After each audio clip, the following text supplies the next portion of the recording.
I was having a wonderful conversation with my mom last night, and we were talking about various things. And I was telling her the story of when I showed up to Thanksgiving dinner for the family. I mean, when I say the family, it was all mom's family, all her brothers and their wives, and maybe not all of them, but a lot of brothers. There was a lot of children in her family, and they'd get together at Thanksgiving and different holidays and have big meals and sit and tell stories and laugh. And this was something that I grew up with in my childhood, and it was wonderful.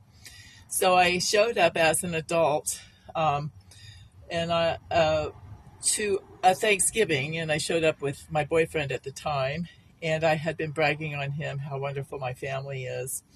And I always had such fond memories of everybody and of these family get-togethers. And when I got there, it was late for eating. Everybody had eaten, and the lady of the house, my uncle's wife, said, "Well, there's not much food left. I mean, we already ate, but if you can find something, sure, eat."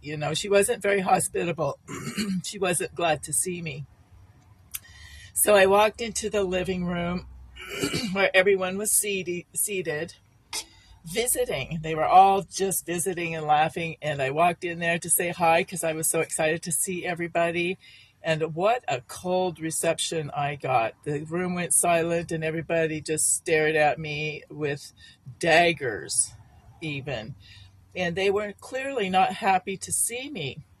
Well, I wasn't upset necessarily, but I was confused. I thought, because I didn't realize that they felt that way about me. I had no idea why they felt that way about me, but I just kind of shrugged it off and went and sat in the room, which was a foyer, and there was a nice room there and a table and everything. So I went and sat in there and ate a little bit of food. I was with my boyfriend and just went in there since I wasn't very welcome with the rest of the family.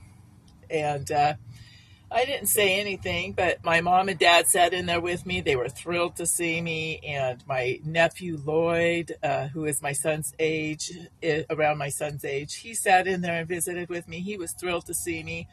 And my Uncle Sam and my Uncle Ernie came in to see me, and they were so happy to see me. And we visited, and they visited with my boyfriend, and we had a great time. We ended up having a great time. There were a few people who were glad to see me at this family get together. And I was thinking this morning about the marriage supper of the Lamb. There's going to be none of that when somebody shows up. There's not going to be people sitting around the table looking with daggers in their eyes like, what is this person doing here with that family? There's not going to be any of that because people with that attitude and with that heart will not be there. They will not be in the kingdom. If you don't love your brothers and sisters, then you don't love God, and you will not be at the wedding feast.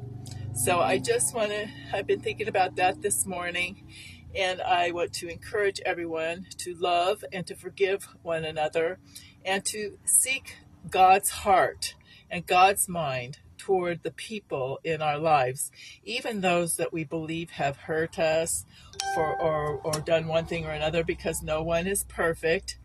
And we are called to forgive. We are called to love.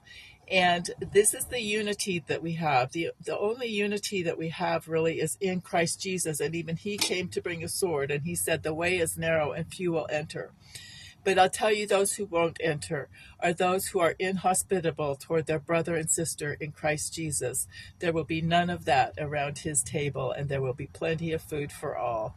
God bless and keep you. I love you, and I'm praying for us all.